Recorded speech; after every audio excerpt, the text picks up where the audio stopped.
The Republican race for South Carolina governor is officially over, and one candidate has emerged with a decisive victory. But perhaps the most remarkable part of this election is that no matter who won, President Donald Trump was guaranteed a victory. Why? Because both candidates in the Republican runoff had Trump's endorsement. Welcome back. Today we're breaking down the dramatic South Carolina GOP governor runoff, the surprising margin of victory, what it means for the future of the state, and how the results could impact one of the most important governor's races of 2026.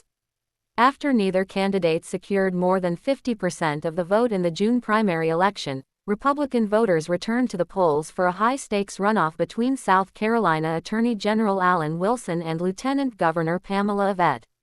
Both candidates entered the race as strong conservatives. Both aligned themselves closely with President Trump's agenda. And both hoped to become the next leader of one of the Republican Party's strongest states. But when the votes were counted, the outcome was clear.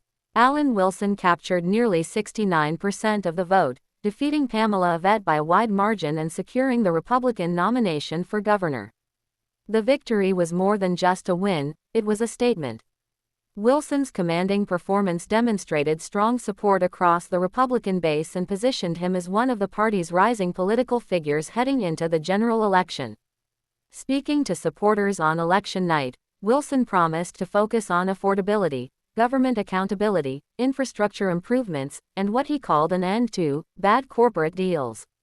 He also delivered a message directly to voters. "I will never forget that I work for you, the people," Wilson said. "I will always put you and your families first." But the road to victory wasn't always smooth. In the weeks leading up to the runoff, tensions between Wilson and Evette escalated dramatically.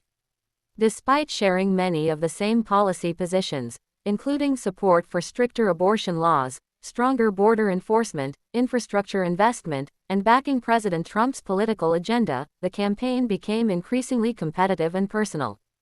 Supporters on both sides passionately defended their preferred candidate, creating one of South Carolina's most closely watched Republican contests in recent years. Public reaction following the results has been mixed but energetic.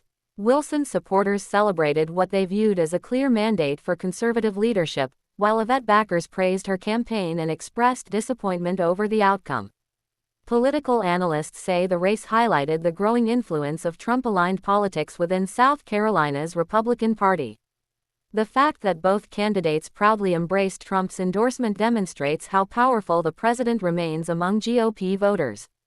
Now, attention turns to November. Wilson will face Democratic State Representative Jermaine Johnson in the general election, setting up a contest that could define South Carolina's political direction for years to come. For Republicans, the runoff battle may be over. For Democrats, the real fight is just beginning.